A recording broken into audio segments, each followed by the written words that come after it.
अस्सलाम वालेकुम स्टूडेंट। तो आज हम बात करेंगे क्लास 9 फिज़िक्स। और आज के लेक्चर की स्पेशल बात यह है कि हम इस लेक्चर के अंदर कम्प्लीटली लॉन्ग क्वेश्चंस को डिस्कस करने वाले हैं। आपको पता होना चाहिए कि हमारे सिलेबस में 9th क्लास के सिलेबस में फिजिक्स के अंदर मैक्सिमम मैक्सिमम आपके पास 12 लॉन्ग क्वेश्चंस बनेंगे। हर चैप्टर को डिस्कस करेंगे। 9th क्लास फिजिक्स के अंदर मैं आपको इनके शॉर्ट क्वेश्चंस पहले बता चुका हूँ, ठीक है। लेकिन फिर भी ये जो लेक्चर तरतीब दिया गया स्टूडेंट, इसके अंदर हम डिस्कस करेंगे हर चैप्टर के शॉर्ट क्वेश्चंस, और साथ में मैंने वो एमसीक्यूज भी डाल दिए जिसमें थोड़ा सा डाउट स्टूडेंट्स को अक्सर रहता है कि इनके ऑप्शंस क्या हो सकते हैं, ठीक है जी। अब आपके सामने जो बुक है, आप वहाँ पे जो स्मार्ट सिलेबस है, जो निशानात लगाए हुए हैं, आप वो तैयार करें अच्छे तरीके से, राइट।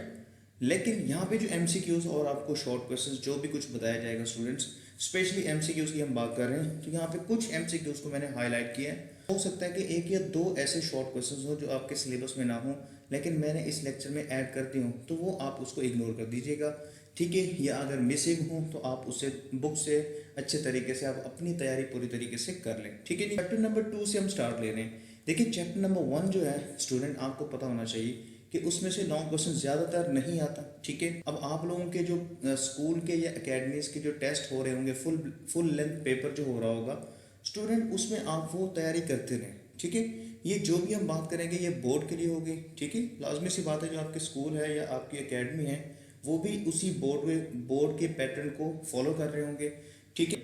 लॉन्ग क्वेश्चंस के लिए सिग्निफिकेंट फिगर्स को आप अच्छे तरीके से तैयार कर लीजिएगा और उनके रूल्स को, ठीक है। हम आज बात करेंगे चैप्टर नंबर 2 से लेकर चैप्टर नंबर 9 तक, ओके। ये आपके सामने ये वो शॉर्ट क्वेश्चंस हैं जो पहले लेक्चर में मैं बता चुका हूँ, और इसके मोस्ट इंपॉर्टेंट शॉर्ट क्वेश्चंस हैं। और मैं आपको पहले भी डिस्कस कर चुका हूँ कि इनके जो, जैसे ये लास्ट क्वेश्चन नंबर 10 है, जैसे इसका आंसर आपको अगर नहीं पता, या इस तरह के कुछ ऐसे क्वेश्चंस होंगे जो रीजन वाले क्वेश्चंस होंगे, उनके आंसर्स मैंने इसी लेक्चर के लास्ट पे दिए हुए हैं। बिल्कुल लास्ट पे आपको उनके आंसर्स भी मिल जाएंगे, okay. Explain equation of motion. आपको पता है first equation, second equation and third equation of motion. मैं आपको इतना बता दूं कि इंशाल्लाह बोर्ड के अंदर इन्हीं तीनों इक्वेशन में से कोई एक इक्वेशन लाजमी आने वाली है। आप इसे अच्छे तरीके से तैयार करें, चाहे कुछ भी हो। आप इसकी प्रैक्टिस करें, आप इसकी जो डायग्राम है वो अच्छे से तैयार करें। और स्पेशली बहुत सारे स्टूडेंट्स जो इक्वेशन नंबर 2 है, second equation and third equation में फर्स्ट पैराग्राफ नहीं लिखते, जिसमें आपने इंट्रोडक्शन बताना होता है कि वी आई क्या है, वी एफ क्या है, इसमें टाइम क्या है, इसमें एक्सेलरेशन, डिस्प्लेसमेंट, ये सारी चीज़ें आप मिस कर जाते हैं। वो पैराग्राफ नहीं लिखते, जस्ट आप उसकी डेरिवेशन से स्टार्ट कर देते हैं। तो ये बिल्कुल गलत बात है, एग्जामिनर आपके मार्क्स काट सकता है। तो इससे बचें, आप कंप्लीट टॉपिक लिखें, ठीक है। हो सकता है कि आपके स्कूल या आपके एकेडमी के जो टीचर्स हों वो भी ये चीज़ें आपको बताते हों, फिर भी आप इसे इग्नोर करके चले जाते हैं। ये लास्ट चल रहा है, आप इनको अच्छे तरीके से तैयार करें, ठीक है जी। तो आपके पास है चैप्टर नंबर 2 के short questions and long questions. अच्छा, इसके जो एमसीक्यूज हैं वो ये आपके पास स्लाइड सामने, ठीक है। इसे आप अच्छे तरीके से देख लीजिएगा। जैसे यहाँ पे आपके पास है, which of the following is a vector quantity, ठीक है। वो आपके पास है displacement if an object is moving with a constant speed, ये आपके पास है जी इंक्लाइन टू टाइम एक्सिस। और इसी तरह आपके पास है, अगर फर्ज कर लें कोई एक straight line parallel to time axis, तो उसका मतलब ये होगा डिस्टेंस टाइम ग्राफ के अंदर कि ऑब्जेक्ट जब रेस्ट में होता है तो इस तरीके से उसकी स्ट्रेट लाइन बन रही होती है, ठीक है। और इसी तरह ये आपके पास इसका बेस्ट ऑप्शन है, क्योंकि इसमें एवरेज स्पीड का फॉर्मूला लगा हुआ है। आप इसको मज़ीद देख लीजिएगा, ठीक है। और ये आपके पास स्पेशली ये वाला क्वेश्चन जो है, ठीक है, by dividing displacement of a moving body with time we obtain velocity. और इसी तरह ये जो लास्ट वाला एमसीक्यू है, यहाँ पे बच्चों को काफ़ी डिस्टर्बेंस होती है। A change in position is called. बच्चे अक्सर कहते हैं कि ये डिस्टेंस या डिस्प्लेसमेंट। देखिए, कुछ ऐसे स्टेटमेंट वाले क्वेश्चंस हैं जहाँ पे दो दो ऑप्शंस बन रहे हैं, तो आप कोशिश करें कि इसका ऑप्शन जो है वो आप सी टिक करें, जिसको हम डिस्प्लेसमेंट कह रहे हैं, ठीक है जी।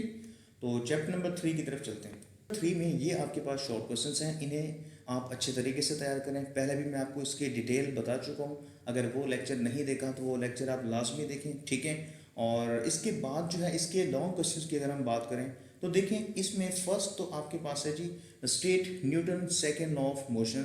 मोस्ट इंपॉर्टेंट लॉन्ग क्वेश्चंस के लिए ये आपको बार बार मैं बता रहा हूँ। और इसके बाद आपके पास है state law of conservation of momentum.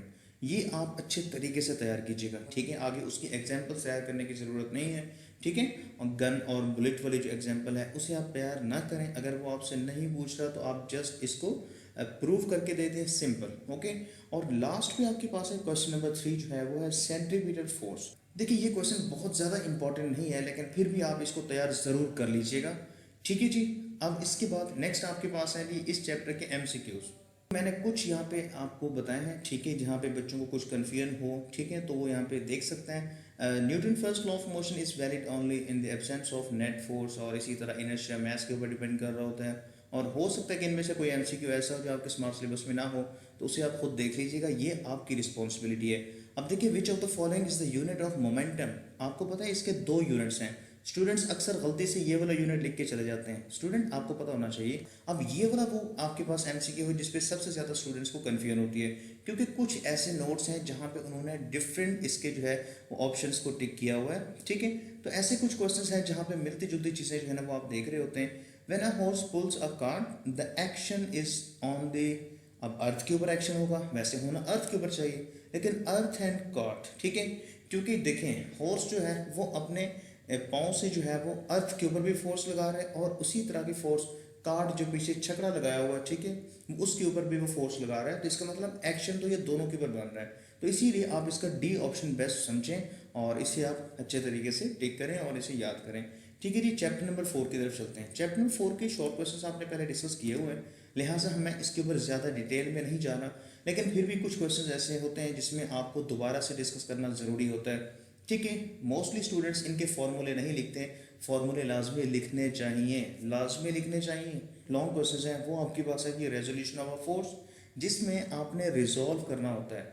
अब बोर्ड में जब ये क्वेश्चन आता है कि define resolution of a force, first वाला टॉपिक जो है ना F X is equal to F cos theta and F Y is equal to F sine theta, ये आपके पास एक्चुअली ऐसा आपके पास टॉपिक है जिसे हम कहते हैं रिजॉल्व करना, तोड़ना। एक फोर्स को उसके दो कंपोनेंट्स में डिवाइड कर देना, असल में इसे हम कहते हैं रेजोल्यूशन ऑफ अ फोर्स। तो आप इसका फर्स्ट वाला पार्ट करें, सेकंड वाला ना करें जब तक कि वो ना कहे। ठीक है जी। अब इसके कुछ एमसीक्यूज हैं। ठीक है जी, two equal but unlike parallel forces, आपको पता है कपल। अब देखिए स्टूडेंट कहते हैं चैप्टर 4 में कपल नहीं है, तो स्टूडेंट एक छोटा सा टॉपिक है, अगर वो आप उसको तैयार कर लोगे, उसका एक न्यूमेरिकल है, एक एमसीक्यू है, कुछ उसकी दो चार लाइन्स हैं, तो कोई मसला नहीं होने वाला।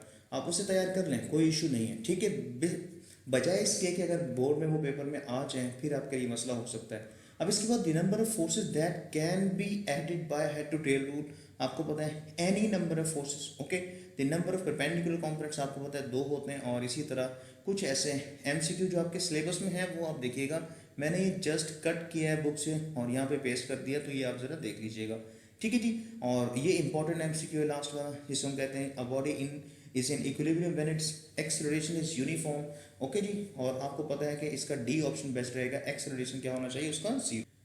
तो आपको इसके अंदर जो चीज़ें नज़र आ रही हैं ये इसके शॉर्ट क्वेश्चंस हैं। ये जो क्वेश्चंस आपको बताए जा रहे हैं स्टूडेंट्स, ये मोस्ट इंपॉर्टेंट क्वेश्चंस हैं, ठीक है। अब इसका हरगिज़ मतलब नहीं है जो बच्चा फुल बुक तैयार कर सकता है वो लाजमी करें। मैं तो यही आपको कहूँगा कि सारे क्वेश्चंस आप तैयार करके जाएं, आप ऐसे ऑप्शन पे ना छोड़ के जाएं, ठीक है। लेकिन ये क्वेश्चंस आपको हर हाल में तैयार होना चाहिए, चाहे कुछ भी हो जाए, आप इसे तैयार करके जाएं। ठीक है जी। फर्स्ट आपके पास है स्टेट लॉ ऑफ ग्रेविटेशन, ठीक है, और फर्स्ट आपके पास चैप्टर 5 का फर्स्ट टॉपिक है। और इसी तरह आपके पास है मैस ऑफ अर्थ को किस तरह से डिटरमाइन करते हैं, कैसे फाइंड आउट करते हैं, ये इसका दूसरा लॉन्ग क्वेश्चन हो गया। अब आप सोच रहे होंगे कि इसी चैप्टर का लास्ट वाला एक टॉपिक भी है स्टूडेंट, वो भी इंपॉर्टेंट है, ठीक है जी। आर्टिफिशियल जो ऑर्बिटल वेलोसिटी जो है वो भी इंपॉर्टेंट है, लेकिन मैंने कहा कि इन 3 लॉन्ग क्वेश्चन में से ये 2 लॉन्ग क्वेश्चन मोस्ट इंपॉर्टेंट हैं, ठीक है जी। जो अच्छे स्टूडेंट्स हैं वो उसे लाजमी करें। अब इसके बाद नेक्स्ट आपके पास है एमसीक्यूज। इसके एमसीक्यूज आपको पता है ये बड़े आसान से एमसीक्यूज हैं, इसमें कोई ज़्यादा डिटेल आपको नहीं रिक्वायर्ड होती। तो अक्सर स्टूडेंट्स ये फर्स्ट वाला एमसीक्यू अक्सर गलत करके आते हैं, ठीक है। तो क्वेश्चन आपके बुक वाले एमसीक्यूज हैं, इन्हें कम से कम अच्छे तरीके से तैयार करने में कोई दिक्कत नहीं होनी चाहिए। आपके पास है जी चैप्टर 6 के ये शॉर्ट क्वेश्चन हैं, और इसमें एक ही इंपॉर्टेंट लॉन्ग क्वेश्चन है, और वो आपको अच्छे तरीके से याद होना चाहिए। काइनेटिक एनर्जी को आपने प्रूव करना है, और अगर आपकी किस्मत अच्छी चल रही है, इंशाल्लाह अच्छी होगी, आप potential energy is equal to mgh, छोटा सा प्रूव है वो भी आप तैयार करके जाइएगा। नेक्स्ट आपके पास है इसके एमसीक्यू, और इसका एमसीक्यू अक्सर जो स्टूडेंट से गलत होता है वो ये फर्स्ट वाला है। वो कह रहे हैं कि if the velocity of a body becomes double then its kinetic energy will be becomes 4 times, ठीक है। ये फॉर्मूला भी सामने नजर आ रहा है। अच्छा जी, क्वेश्चन नंबर 5 जो है ना ये अक्सर स्टूडेंट गलत करके आते हैं, ये ज़रा ध्यान से सुने। The kinetic energy of a body of mass 2 kg is 25 joule, its speed is, देखिए यहाँ पे कैलकुलेशन के मुताबिक यहाँ पे जरा वर्क करें। Kinetic energy is equal to half mv square, okay. और आपको पता है यहाँ पे लिखना थोड़ा सा मुश्किल होता है, लिहाजा राइटिंग पे मत जाइएगा। और काइनेटिक एनर्जी गिवन है आपके पास 25 जो, वो मैंने यहाँ पे पुट कर दिए। 1/2 एज इट इज़ है, मैथ इसमें है 2 kg, राइट। और 2 यहाँ पे मैंने लिखा, 2 से कैंसिल हुआ, v का स्क्वायर लिया तो ये आपके पास आ गया v is equal to 5 metre पर सेकेंड। ओके जी। अब इसके बाद नेक्स्ट आपके पास है जी चैप्टर नंबर 7, और इसमें जो इंपॉर्टेंट लॉ क्वेश्चन है वो है स्टेट पास्कल लॉ, और इसकी जो हाइड्रोलिक प्रेस वाली वर्किंग है वो आपने लाजमी तैयार करनी। और याद रखें इसका जो एक और इम्पॉर्टेंट लॉ क्वेश्चन है वो है इसी चैप्टर का लास्ट वाला क्वेश्चन, जिसे हम कहते हैं यंग्स मॉडुलस और हुक्स लॉ जो है वो आप शॉर्ट क्वेश्चंस के लिए तैयार कीजिएगा। ठीक है जी। चैप्टर 8 की तरफ चलते हैं, इसके एमसीक्यूज भी आप देख लीजिएगा। चैप्टर 8 की जो आपके पास इंपॉर्टेंट लॉ क्वेश्चन है स्टूडेंट, वो पहला इंपॉर्टेंट लॉ क्वेश्चन आपके पास है एक्सप्लेन एवेपोरेशन, सेकंड आपके पास है डिफाइन थर्मल एक्सपेंशन, और जिसमें linear and volumetric thermal expansion आप जो है ना वो देखते हैं। अब आप सोच रहे होंगे कि स्पेसिफिक हीट कैपेसिटी जो है क्या ये लॉन्ग है या शॉर्ट है। स्टूडेंट आपको पता है कि ये शॉर्ट क्वेश्चन है, लेकिन आप इसे शॉर्ट क्वेश्चन के हिसाब से तैयार करके जाओ, मतलब इसकी डेफिनेशन, इसका फॉर्मूला और इसका यूनिट। अगर लॉन्ग क्वेश्चन में आते हैं तो थोड़ा सा इसको एक्सप्लेन करके कुछ बातें इसमें ऐड करके उसे आप लॉन्ग क्वेश्चन बना सकते हैं, छोड़ के नहीं आना। ठीक है, थोड़ा सा कुछ चीज़ें आप ऐड कर दिया करें, चल जाता है, इतना ज़्यादा कोई मसला नहीं होता। अब इसके बाद इसके कुछ एमसीक्यूज हैं, ये आप लास्ट में दिखेगा। और फाइनली आपके पास है चैप्टर नंबर 9, इसका जो लॉन्ग क्वेश्चन है वो आप ज़रा ध्यान से देखें। वो आपके पास है ये 2 लॉन्ग क्वेश्चंस, एक आपके पास है जी explain thermal conductivity of solids, और ये आपको शुरू में ही मिल जाएगा। और नेक्स्ट आपके पास है explain land and sea breezes. ये 2 इंपॉर्टेंट लॉन्ग क्वेश्चन आपके पास हैं चैप्टर नंबर 9 के। और फिर इसके बाद आपको पता है कि इसके एमसीक्यूज हैं, और लास्ट वाले चैप्टर के एमसीक्यूज काफ़ी इंपॉर्टेंट हैं, इसे आप अच्छे तरीके से तैयार कीजिएगा। ओके।